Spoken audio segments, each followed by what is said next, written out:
الحمد لله كفى والصلاة والسلام على عباده الذين اصطفى أما بعد فقد قال الله تبارك وتعالى عز وجل في شان حبيبه ومحبوبه آمرا ومخبرا إن الله وملائكته يصلون على النبي يا أيها الذين آمنوا صلوا عليه وسلموا تسليما اللهم صل على سيدنا مولانا محمد وعلى آل سيدنا مولانا محمد اللهم صل على سيدنا مولانا محمد وعلى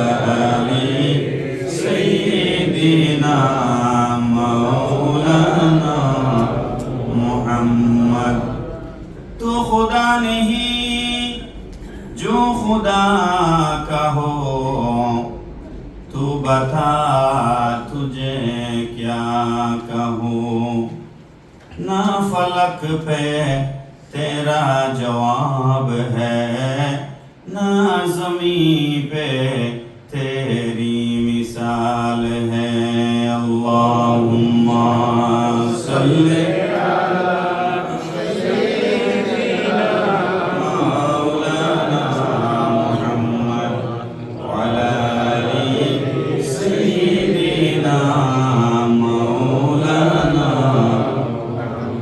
बलगल उला बिकमालिहि कशफत दुजा बिजमालिहि हसनत जमीउ खसालिहि सल्लु अलैहि व आलिहि मौलाय सल्लि व सल्लिम व बारिक अलैहि अऊज़ु बिल्लाहि मिनश शैतानिर रजीम बिस्मिल्लाहिर रहमानिर रहीम لا تجعلوا دعاء الرسول بينكم كدعاء بعضكم بعضا صدق الله مولانا العظيم وصدق رسوله النبي الحبيب الكريم ঐতিহ্যবাহী নিউ ইয়র্ক আহলুল বাইত মিশন আহলুল বাইত মসজিদ কর্তৃক আয়োজিত মহান পবিত্র ঈদে মিলাদুন নবী সাল্লাল্লাহু আলাইহি ওয়াসাল্লাম উপলক্ষে 12 দিন ব্যাপী আজিমুশান মাহফিলের আজকের সমাপনী দিবসের মহতারাম সভাপতি অত্র মসজিদের সম্মানিত ইমাম খতিব পীরে তরিকত হযরতুল আল্লামা ডক্টর সৈয়দ মুতাওয়াক্কিল বিল্লাহ রব্বানী মাদ্দাসিল্লাহুল আলী উপস্থিত আছেন আপনাদের এই নিউ ইয়র্কের বিশিষ্ট ব্যবসায়ী এবং বিশিষ্ট রাজনীতিবিদ জনাব গিয়াস আহমদ সাহেব উপস্থিত আছেন এই মসজিদের ট্রাস্টি বোর্ডের সম্মানিত চেয়ারম্যান জনাব জুয়েল চৌধুরী সাহেব সেক্রেটারি জনাব সৈকত আনোয়ার সাহেব এবং আমাদেরকে যিনি মহব্বত করে বারবার এখানে ডেকে নিয়ে আসেন আমাদের অত্যন্ত প্রিয় ভাই নুরুল ইসলাম ভাই আমাদের সৈয়দ আশরাফ সাহেব সহ উপস্থিত যারা রয়েছেন মুরব্বিয়ানে কেরাম বিশেষভাবে আমার পরম শ্রদ্ধাভাজন ভাই ফজলতুল আল্লামা হেলাল উদ্দিন সিরাজি সাহেব সহ উপস্থিত ওলামায়ে কেরাম মুরব্বিয়ানে কেরাম যুবক ভাইরা পর্দার ভিতরে সম্মানীয় মা বোনেরা আসসালামু আলাইকুম ওয়া রাহমাতুল্লাহি ওয়া বারাকাতুহু আমি আল্লাহ পাকের শুকরগুজার করছি যে আল্লাহ পাক আমাদেরকে সেই শুধু বাংলাদেশ থেকে এখানে এসে আপনাদের সামনে দয়াল নবীজির মিলাদ শরীফের মাহফিলে একত্রিত হওয়ার কিছু কথা বলার সুযোগ দিয়েছে আমরা সকলে বলি আলহামদুলিল্লাহ আমি আহলুল বাইত মিশন এই মসজিদ কমিটি খাদিম কমিটি ট্রাস্টি সকলের প্রতি গভীর কৃতজ্ঞতা প্রকাশ করছি যে আপনারা আমাদেরকে এখানে বারবার ডেকে আনছেন সুযোগ দিচ্ছেন সম্মান দিচ্ছেন এই যে কিছুক্ষণ আগে আপনারা আমাদেরকে ফুল দিয়ে বরণ করলেন এটা ফরজ ওয়াজিব কিছু নয় কিন্তু এই জিনিসটাতে কি হলো ফুল আমরা কাউকে দেই ফুলের কিন্তু ফুল যে ফুলের কিন্তু কোনো জবান নাই কিন্তু তার একটা ভাষা আছে না ফুলের একটা ভাষা আছে ভাষা কি আমরা যখন কাউকে পছন্দ করি ভালোবাসি কাউকে রেসপেক্ট দেখাতে চাই তখন আমরা এটা দিই তার মানে ফুল কাউকে প্রদর্শন করা মানে তার প্রতি শ্রদ্ধা নিবেদন করা। এটা প্রকৃতির সৌন্দর্যের একটা অংশ। তা আপনারা আমাদেরকে সেই সম্মান দেখিয়েছেন, আল্লাহ পাক আপনাদেরকেও সম্মানিত করুন। সময় যেহেতু খুবই কম, আমরা বাংলাদেশে যারা বক্তব্য করি, ইউনিভার্সিটিতে আমার ক্লাসের লেন্থ হচ্ছে 50 মিনিট। আমি ছাত্রদের সামনে 50 মিনিট কথা বলি, তো 50 মিনিটে আমি পড়াতে পারি না। তখন আমার ডিপার্টমেন্টে আমি বলেছি যে একটানা 2 ঘন্টা ক্লাস দিতে আমাকে। তো আমি 50-এর ডবল কত আমি ওই সময় ক্লাস নিই। আর মাঠে যখন আমরা বক্তৃতা করি ওয়াজ মাহফিলে, তখন আমাদের এভারেজ টাইম থাকে, সিরাজ সাহেব আমার সাথে একমত হবেন, 1.5 ঘন্টা এভারেজ। কখনো 5-10 মিনিট কম, কখনো 5-10 মিনিট বেশি, 1.5 ঘন্টা একটা টাইম লাগে আমাদের। জুমায় আমি বয়ান করি, আমি 45 থেকে 50 মিনিট আমার নোট করা থাকে, ওটাই আমি বলি জুমার মধ্যে। তো এখানে 30 মিনিটসে 35-40 মিনিটসে কথা বলা খুব ডিফিকাল্ট, মানে একটা বিষয় ধরলে সেটা শেষ করা যায় না। তো যাই হোক, আমাদের বয়ান উদ্দেশ্য না, আমাদের উদ্দেশ্য হচ্ছে নবীজির পক্ষে আমরা আছি এটা বোঝানো। সুবহানাল্লাহ, আমরা নবীজির পক্ষে আছি এটা বোঝানো। মিলাদ শরীফের মাহফিলে আছি, আমরা দয়াল নবীজির পক্ষে আছি। আল্লাহ পাক কবুল করুন, সবাই বলি আমিন। বয়ান কেউ কিছু কম করবেন, কেউ কিছু বেশি করবেন, এতে কিছু যায় আসে না। তো যাই হোক, আমি গতকালকের আলোচনা যেখানে রেখেছিলাম তার কিছু আংশিক বাকি কথা এবং অন্য একটা প্রসঙ্গে কিছু কথা সংক্ষেপে বলে আমি শেষ করব ইনশাআল্লাহ। গতকাল মনে আছে আমি কি বিষয় নিয়ে আলোচনা করেছিলাম? দেখি বলেন তো, গতকাল আমার বিষয় কি ছিল? আমি শুরুতেই বলছিলাম না, আমার বিষয় ছিল নবীজির শানে শব্দ চয়নের নির্দেশনা। কোরআন কি বলেছে, হাদিস কি বলেছে। শব্দ চয়ন যখন আমরা করি রাসূলের ব্যাপারে, উম্মি শব্দের এটা একটা एग्जांपल এনেছিলাম, কিন্তু মূল বিষয় কি ছিল? শব্দ চয়ন। তো আল্লাহ পাক রব্বুল আলামিন, আমি আজকে যে আয়াত তেলাওয়াত করেছি আপনাদের সামনে, সেই আয়াত হচ্ছে সূরা নূরের 63 নম্বর আয়াত। কোরআন শরীফের সূরাতুন নূর, এটা হচ্ছে কোরআন শরীফের 24 নম্বর সূরা। 114টার মধ্যে 24 নম্বর সূরা। এই সূরার 63 নম্বর আয়াতে কারিমা আমি আপনাদের সামনে তেলাওয়াত করেছি।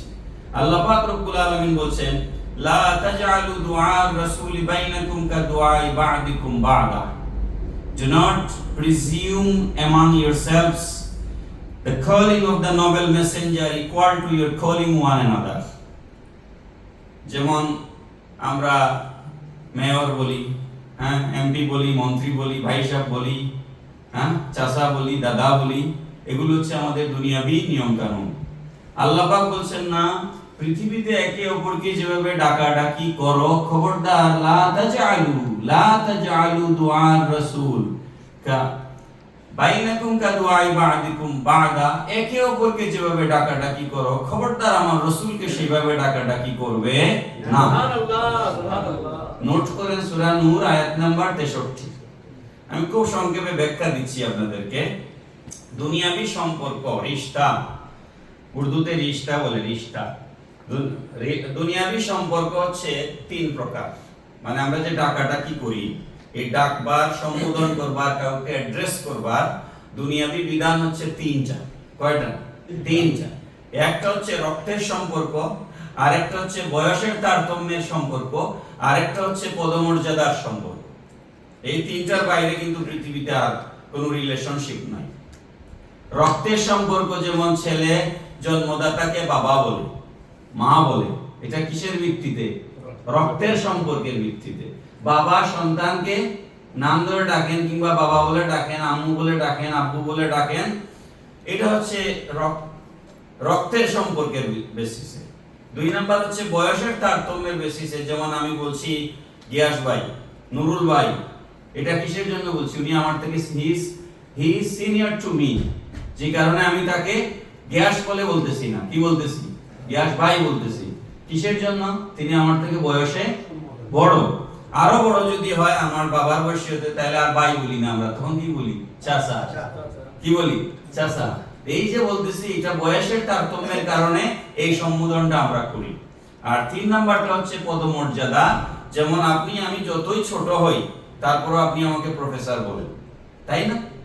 ত্রিপুরা মা সাহেব বয়সে আমাদের সবার থেকে ছোট, তারপর আমাদের প্রেসিডেন্ট সাহেব বারবার বলতেছেন আমাদের সানি ইমাম, আমাদের ইমাম সাহেব শুরু থেকে ছিলেন। এই যে সম্মান দেখাচ্ছেন, এটা কিসের জন্য? বলেন না, পদমর্যাদা। আপনারা আমার কথা বুঝেন না? তাহলে একটু রেসপন্স করবেন। আমি তো ক্লাসে কথা বলার অভ্যাস, আর ছাত্রদের কাছ থেকে রেসপন্স নেই, বুঝছেন না? আমি যদি মনে করি আমার কথা কেউ বুঝতেছে না, ওই জায়গায় আমি আর কথা বলতে চাই না। তো একটু বেয়াদবি মাফ করবেন। তো 3 নাম্বার সম্পর্কটা কিসের? পদমর্যাদা। যেমন আপনি মেয়র সাহেবের অফিসে গিয়ে তাকে মেয়র বলছেন, এমপি সাহেবকে গিয়ে এমপি সাহেব বলছেন, মন্ত্রী মহোদয় বলছেন। এই যে মন্ত্রী মহোদয়, ডিসি স্যার, এসপি স্যার, এগুলো পদমর্যাদার সম্বোধন। এখন আপনারা আসেন, এই যে 3টা দেখালাম আমি, রক্তের সম্পর্ক, বয়সের তারতম্যের কারণে সম্পর্ক, তারপর হচ্ছে পদমর্যাদার কারণে যে আমরা অ্যাড্রেসিং করি, এই 3 অ্যাড্রেসিং এর কোনটা আল্লাহর রাসূলের জন্য জায়েজ নেই। আপনারা কি আমার কথা বুঝতেছেন? এই 3টার কোনটাই আল্লাহর রাসূলের জন্য জায়েজ নেই। তাহলে কোয়েশ্চন ইজ দ্যাট নবীজির সাহাবায়ে কেরাম, নবীজির বিবিগণ, নবীজির আওলাদগণ, নবীজির আত্মীয়স্বজন নবীজিকে কি বলে ডাকতেন? প্রশ্ন আসে কি আসে না? আমার কথা ক্লিয়ার? আপনি হাদিস শরীফ খুলেন, বুখারী শরীফ ৭,৫০০ এর মতো হাদিস আছে বুখারী শরীফে। পৃথিবীর প্রায় ৩০ লক্ষ হাদিস আছে আল্লাহর নবীর। এর মধ্যে সিয়াসিত্তার বাইরে বহু কিতাব আছে। সিয়াসিত্তার বাইরে মুসনাদে ইমাম আহমদ বিশাল হাদিসের কিতাব, মুস্তাদরাক হাকিম বিশাল হাদিসের কিতাব। এই যে নবীজির লক্ষ লক্ষ হাদিস, আপনি হাদিস শরীফ খোলেন, নবীজির সন্তানগণ, নবীজির স্ত্রীগণ, নবীজির সাহাবীগণ, যেই সম্পর্কই নবীদের সাথে থাকুক, সেটা রক্তের সম্পর্ক, আত্মীয়তার সম্পর্ক, ছোট বড় সম্পর্ক, যেই সম্পর্কই আল্লাহর রাসূলের সাথে থাকুক না কেন, যখন তারা আল্লাহর রাসূলকে ডাকবার প্রয়োজন হতো, তখন তারা ইয়া রাসূলুল্লাহ বলে ডাকতো। সুবহানাল্লাহ, সুবহানাল্লাহ। আর আমাদের দেশের মৌলবীরা ইয়া রাসূলুল্লাহ নাজায়েজ ফতোয়া দেয়। নাউযুবিল্লাহ। আপনি বুঝতেছেন পার্থক্যটা? বুঝতেছেন? যেখানে সমস্ত সাহাবায়ে কেরাম যখন নবীজিকে কোনো জিনিস জানতে চাইতেন, প্রশ্ন করতেন, তখন তারা এসে বলতেন ফিদাকা আবি ওয়া উম্মি ইয়া রাসূলুল্লাহ। এর অর্থ হচ্ছে আমার পিতামাতা আপনার কদমে কুরবান হোক। সুবহানাল্লাহ। আমার মা বাবা আপনার কদম মুবারকে কুরবান। ইয়া রাসূলুল্লাহ, এই বিষয়টা আমাকে একটু বুঝিয়ে দিন। সুবহানাল্লাহ, সুবহানাল্লাহ। তাহলে নবীজির বিবিগণ, আম্মাজান খাদিজাতুল কুবরা, আম্মাজান আয়েশা, যত নবীজির স্ত্রীগণ ছিলেন, কেউ কোনোদিন নবীকে স্বামী বলে সম্বোধন করেছেন পৃথিবীর ইতিহাসে কোন মৌলবী জন্মগ্রহণ করেন নাই। একটা হাদিস বের করে নবীজির কোন স্ত্রী নবীকে স্বামী বলে ডেকেছেন একটা প্রমাণ দিতে। নবীজির কোন স্ত্রী নবীজিকে কোনোদিন স্বামী বলে সম্বোধন করেন নাই। নবীজির কোন সন্তান নবীজিকে কোনোদিন আব্বা বলে সম্বোধন করেন নাই। নবীজির কোন নাতি কোনোদিন নবীজিকে নানা বলে সম্বোধন করেন নাই। নবীজির কোন সাহাবী, নবীজির সাহাবী হযরত আব্বাস, নবীর চাচা, আপন চাচা হযরত আব্বাস, কোনোদিন ভাতিজা বলে নবীজিকে সম্বোধন করেন নাই। যিনি বড় তিনিও ইয়া রাসূলুল্লাহ বলেছেন, যিনি ছোট তিনিও ইয়া রাসূলুল্লাহ বলেছেন, যিনি স্ত্রী তিনিও ইয়া রাসূলুল্লাহ বলেছেন, যিনি সন্তান তিনিও ইয়া রাসূলুল্লাহ। সুবহানাল্লাহ। নারে তাকবীর, নারে রিসালাত, আশিক রাসূলুল্লাহ, কিসতে ঈদ মিলাদুন নবী, আহলে বাইত মিশন। এবার আমি এই চ্যাপ্টারটা শেষ করতে চাই কোরআন শরীফ থেকে দলিল দিয়ে। দলিল তো দিলাম, লা তাজালু দুআর রাসূল, নবীজিকে ইয়া রাসূলুল্লাহ বলা, এটা হচ্ছে ঈমানের স্লোগান। কিসের স্লোগান? ঈমানের স্লোগান। এখন যারা মাদ্রাসায় হাদিস শরীফ পড়ান, দারুল উলুম দেওবন্দ বলেন, পৃথিবীর মধ্যে আরো যত যত বড় বড় মাদ্রাসা আছে যেখানে হাদিস শরীফ পড়ানো হয়, হাদিস শরীফে সাহাবায়ে কেরাম নবীজিকে যে কোনো বিষয় জানতে চাইলে ইয়া রাসূলুল্লাহ বলে প্রশ্ন করেছেন। ওই ইয়া রাসূলুল্লাহ হাদিসের টেক্সটের ভিতরে, টেক্সট ইংরেজিতে বলা হয় টেক্সট, আরবিতে বলা হয় ইবারত, ওই হাদিসের ইবারতের ভিতরে ইয়া রাসূলুল্লাহ আছে না নাই? আছে। তো যে হুজুর মিম্বরে এসে ওয়াজে মজলিসে এসে ইয়া রাসূলুল্লাহর স্লোগানকে ফালতু বলেন, তিনি ওই হাদিস ক্লাসে পড়ানোর সময় ইয়া রাসূলুল্লাহ পড়েন না? অবশ্যই পড়েন। পড়েন কি পড়েন না? পড়েন। যিনি আমার রাসূলকে ইয়া নবী সাল্লাল্লাহু আলাইহি বললে বেদাত ফতোয়া দেন, তিনি জুমার মিম্বরে দাঁড়িয়ে আলহামদুলিল্লাহি রাব্বিল আলামিন ওয়াল আখিবাতু লিল মুত্তাকিন ওয়াস সালাতু ওয়াস সালামু আলা রাসূলিল কারীম পড়েন না? পড়েন। তখন মিম্বরে কি তিনি বসে পড়ছেন না দাঁড়িয়ে পড়েছেন? দাঁড়িয়ে পড়ছেন। কি বলেন? দাঁড়িয়ে। তো যিনি মিম্বরে জুমা খুতবা নবীকে সালাম দিলেন দাঁড়িয়ে, ওই হুজুরই আবার মাহফিলে গিয়ে ইয়া নবী সাল্লাল্লাহু আলাইহি বেদাত বলেন, এটা তো কন্ট্রাডিক্টরি বিষয়। জানেন না তো? তো জানে না এর অর্থটা, যার জন্য ওই বেদম করছে। কন্ট্রাডিক্টরি না, কন্ট্রাডিক্টরি বিষয়। আবার দেখেন আপনি আমরা আজান দেই, এই যে একটু আগে মাগরিবের নামাজ পড়লাম, আবার এশার আগে আজান দিব, বসে না দাঁড়িয়ে?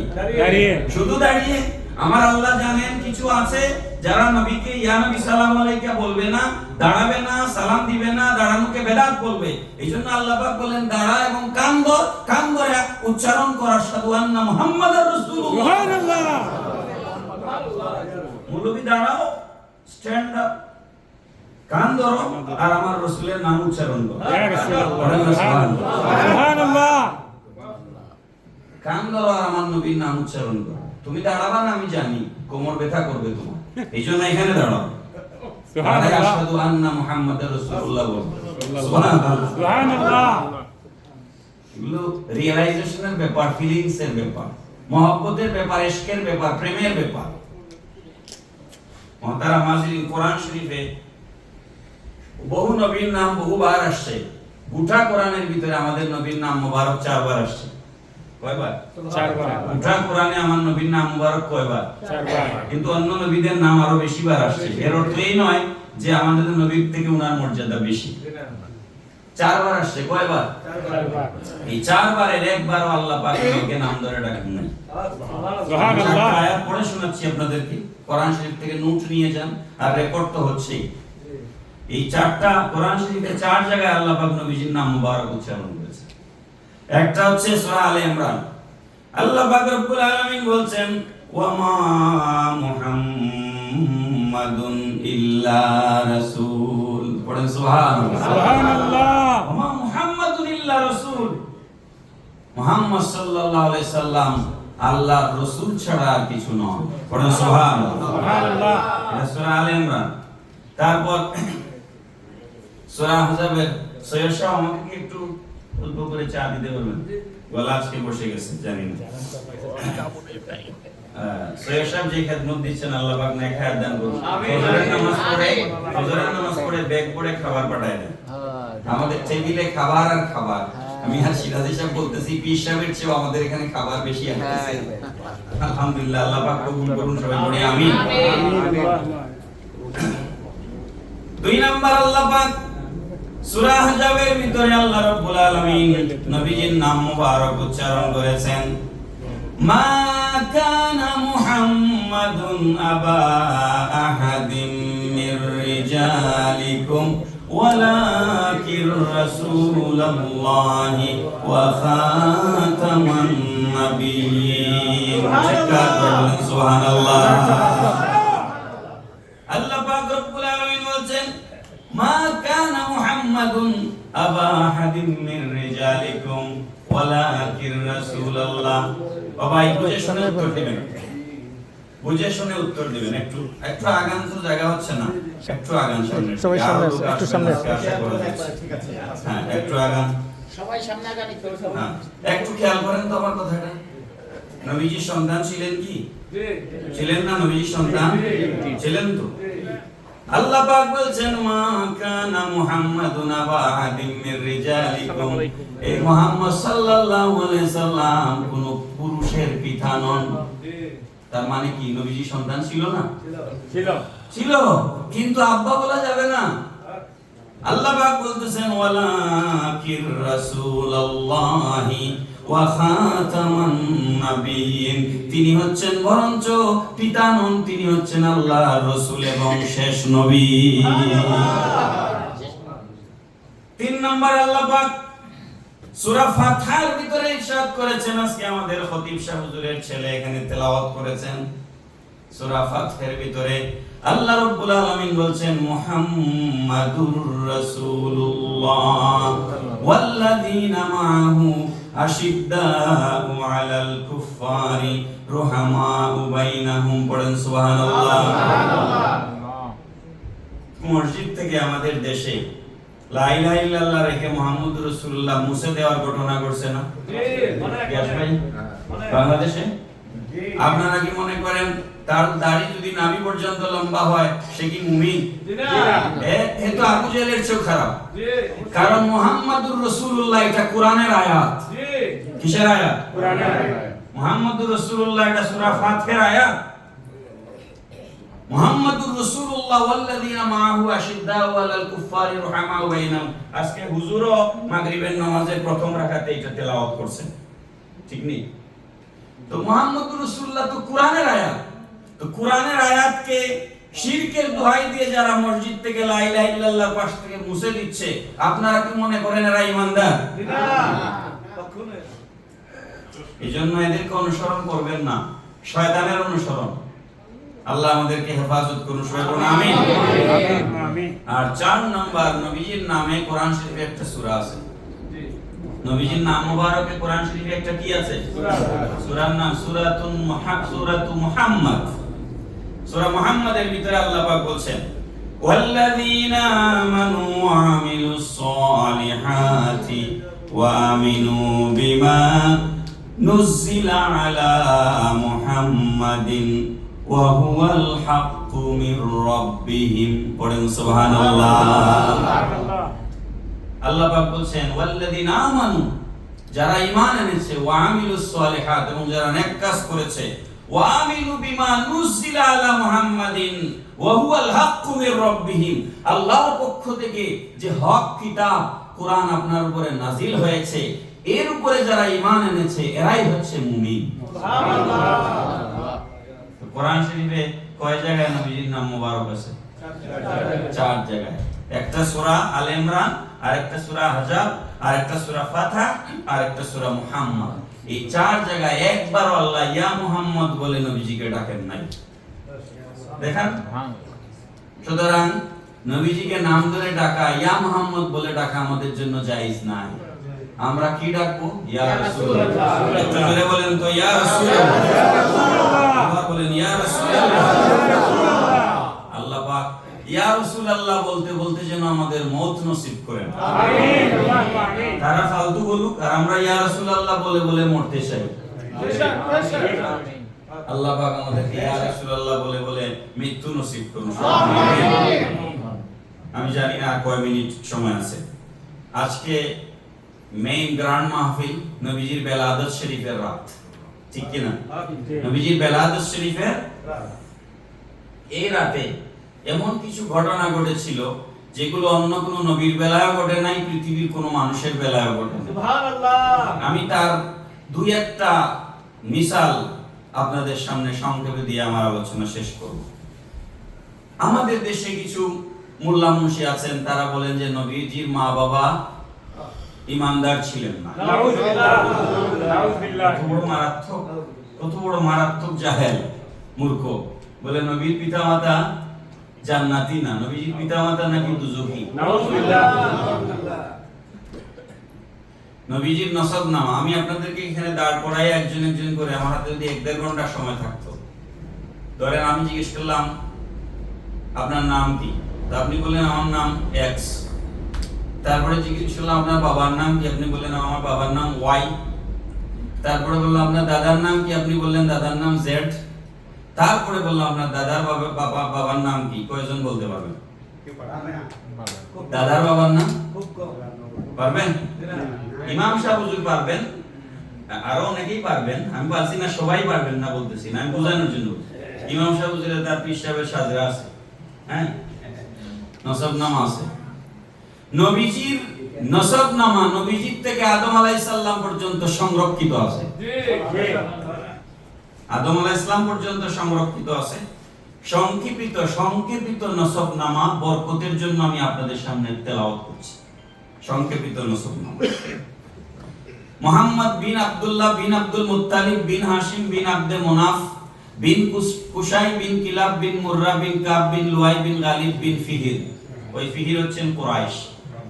বিন মালিক বিন নাজর বিন কেনানা বিন খুজাইমা বিন মুদরিকা বিন ইলিয়াস বিন মুজার বিন নাজর বিন মুআদ বিন আদনান বিন আদ বিন হামিয়াসা বিন সালমান বিন আউস বিন বুজ বিন কামওয়াল বিন উবাই বিন আওয়াম বিন নাশিদ বিন হেজা বিন বাগদাস বিন ইয়াদলাফ বিন তারিক বিন জাহিম বিন নাহিস বিন মাহি বিন আইস বিন আবকার বিন উবাইদ বিন আবদুয়া বিন হামদান বিন সুনবর বিন ইয়াসরিব বিন ইয়াহজুন বিন ইয়ালহান বিন আরওয়া বিন আইস বিন জিশান বিন আইসার বিন আফনাদ বিন আইহাম বিন মুকশির বিন নাহিস বিন জারে বিন সুমাই বিন মুজি বিন আওয়া বিন ইরাম বিন কায়েদ বিন ইসমাইল বিন ইব্রাহিম আলাইহিস সালাম।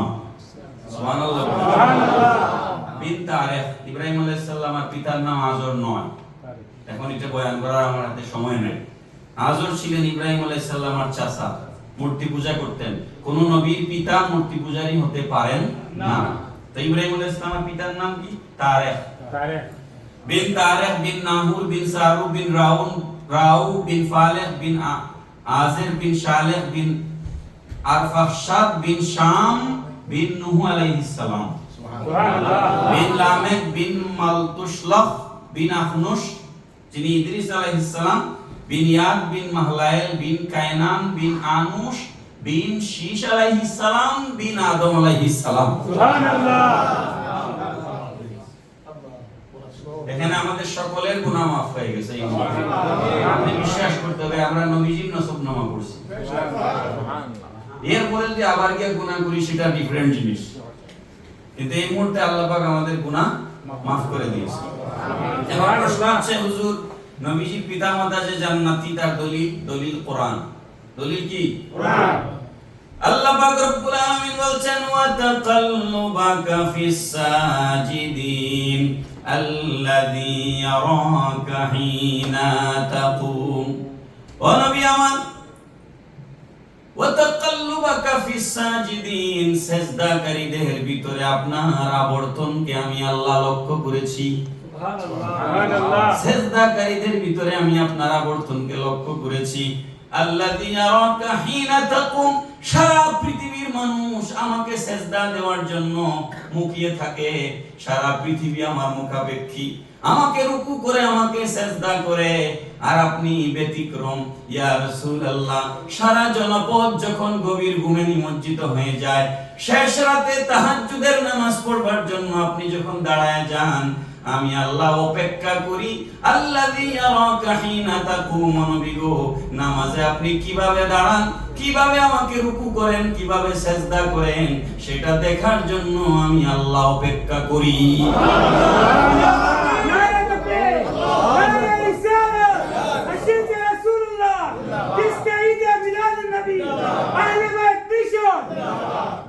নবীজির সিজদা দেখার জন্য আল্লাহ অপেক্ষা করেন।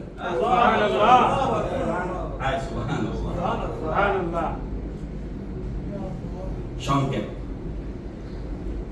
ইবনে আব্বাস, হযরত আব্বাসের বেটা আব্দুল্লাহ ইবনে আব্বাস রাদিয়াল্লাহু আনহুমা, তিনি থেকে হাদিস বর্ণিত হয়েছে। হাদিসটা মাওয়াহিবুল দুনিয়া কিতাবের মধ্যে নকল করা হয়েছে। লাম ইয়াজালিল্লাহু ইয়ানকুলুনি মিনাল আসলাবিত তাইয়্যিবাতি ইলাল আরহামিত তাহিরা মুসাফফান মুহাজ্জাবান। নবীজি বলতেছেন আল্লাহ সুবহানাহু ওয়া তাআলা gradually brought me to the world by transferring me from the pure mu'min male womb through the pure mu'min female womb. নবীজি বলতেছেন আল্লাহ পাক মুমিন পুরুষ এবং মুমিন নারীর মাধ্যমে আল্লাহ পাক আমাকে ট্রান্সফার করে পর্যায়ক্রমে আদম আলাইহিস সালাম থেকে আমাকে দুনিয়ায় পাঠিয়েছেন। সুবহানাল্লাহ। বিশ্ববিখ্যাত ঐতিহাসিক, তার নাম মুহাম্মদ কলবি রাহমাতুল্লাহ আলাইহি। মুহাম্মদ কলবি রাহমাতুল্লাহ আলাইহি লিখেছেন,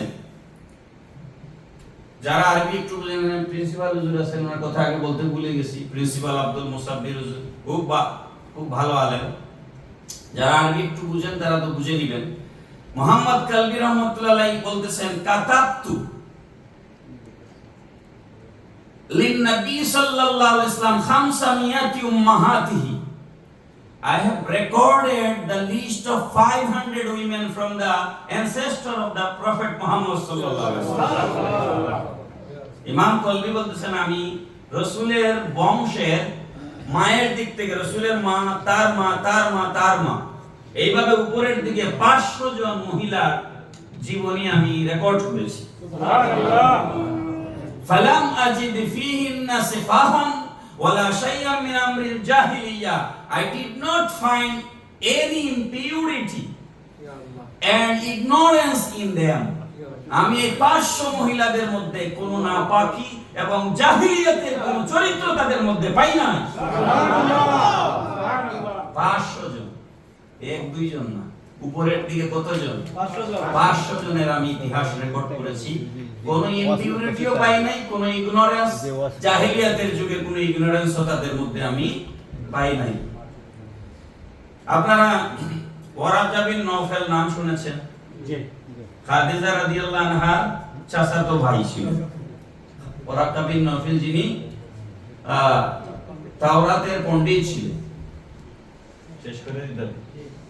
আচ্ছা ঠিক আছে, তো এটা বলে শেষ করে দিই। খাদিজা রাদিয়াল্লাহু তাআলা আনহার একজন ওয়ারাকা বিন নওফলের একজন বোন ছিলেন, তার নাম ছিল ফাতেমা উরফে উম্মে কিতাব। তিনি নবীজির পিতা হযরত আব্দুল্লাহ রাদিয়াল্লাহু আনহুকে বিয়ে করার জন্য প্রস্তাব পাঠিয়েছিলেন,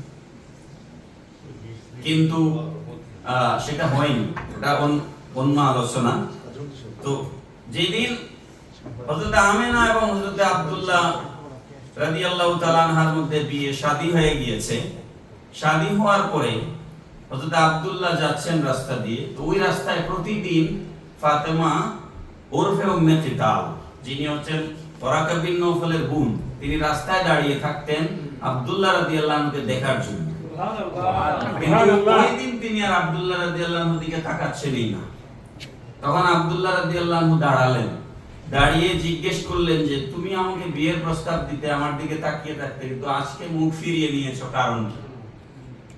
তখন ওই ফাতেমা উরফে উম্মে কিতাব বলছেন, কাদ ফারাকাকা নূরুল্লাযী কানা মাআকা বিল আমস, যে নূর তোমার মধ্যে ছিল সেই গতকাল পর্যন্ত সেই নূর তোমার থেকে পৃথক হয়ে গেছে। সুবহানাল্লাহ। ফালাইসা লিবিকাল ইয়াউমা হাজাতুন, আজকে আমার আর তোমাকে প্রয়োজন নাই। ইন্নামা আরাদতু আন ইয়াকুনা নূরা, আমার তো তোমাকে ইরাদা ছিল না, আমার তো ওই নূরে মুহাম্মদীর আগ্রহ আমার ভিতরে ছিল। সুবহানাল্লাহ। কিন্তু আল্লাহর ইচ্ছা সেই নূরকে আল্লাহ অন্য জায়গায় স্থানান্তর করে দিয়েছে। সুবহানাল্লাহ। সেই নূরে মুহাম্মদী সাল্লাল্লাহু তাআলা আলাইহি ওয়াসাল্লাম যখন জমিনে তশরিফ আনছে, তখন নবীজির দাদা হযরত আব্দুল মুত্তালিব, খাজা আব্দুল মুত্তালিব কাবাগরের মুতল্লি ছিলেন, কাবাগরের খাদিম ছিলেন। তিনি বলছেন, এটা আমার শেষ, আমার তো যা নোট আছে এটা বলতে 1 ঘন্টা লাগবে। আন আব্দুল মুত্তালিব আন্নাহু ক্বাল কুনতু লাইলাতিল বিলাদাতি ইনদাল কাবা। আব্দুল মুত্তালিব বলছেন, নবীজির জন্মের তারিখে বেলাদতের রাতে আমি কাবা শরীফের পাশে ছিলাম। ফালাম্মা মাদা নিসফুল লাইল, রাত যখন অর্ধেক পার হয়ে গেল, রাআইতুল কাবাতা মালাত ইলা মাকাম ইব্রাহিম ওয়া সাজাদাত, আমি দেখলাম কাবা শরীফ দাঁড়ানো নাই, কাবা ঘর মাকাম ইব্রাহিমের দিকে সিজদায় পড়ে গেছে।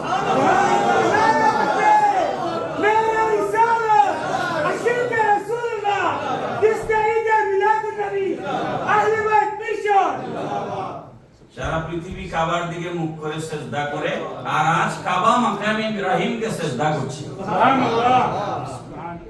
ওয়া খারাজা মিনহা সাউতুত তাকবীর, হাকাযা আল্লাহু আকবার আল্লাহু আকবার, আর কাবা শরীফ থেকে একটা তাকবীরের ধ্বনি ভেসে উঠেছে, আল্লাহু আকবার আল্লাহু আকবার। রব্বি মুহাম্মাদানিল মুস্তাফা সাল্লাল্লাহু আলাইহি ওয়াসাল্লাম, মুহাম্মদ সাল্লাল্লাহু আলাইহি ওয়াসাল্লাম আর রব হচ্ছেন আল্লাহ। সুবহানাল্লাহ। এগুলোর আর ব্যাখ্যা করার সময় নাই। মুহাম্মদ সাল্লাল্লাহু আলাইহি ওয়াসাল্লাম আর রব আল্লাহ, এটাই হচ্ছে নারায়ে রিসালাত। ইয়া রাসূলুল্লাহ। তো যাই হোক, কথাবার্তায় কষ্ট পেলে ক্ষমা করবেন। 3 দিন আপনাদের সামনে কথা বললাম। আল্লাহ পাক আমাদেরকে, আমাকে নিজেকেও আমল করার, আপনাদের সবাইকে আমল করার তৌফিক দিন। আমিন। ওয়া আলাইনা ইল্লাল বালাগ। আসসালামু আলাইকুম ওয়া রাহমাতুল্লাহি ওয়া বারাকাতুহু। আলহামদুলিল্লাহ।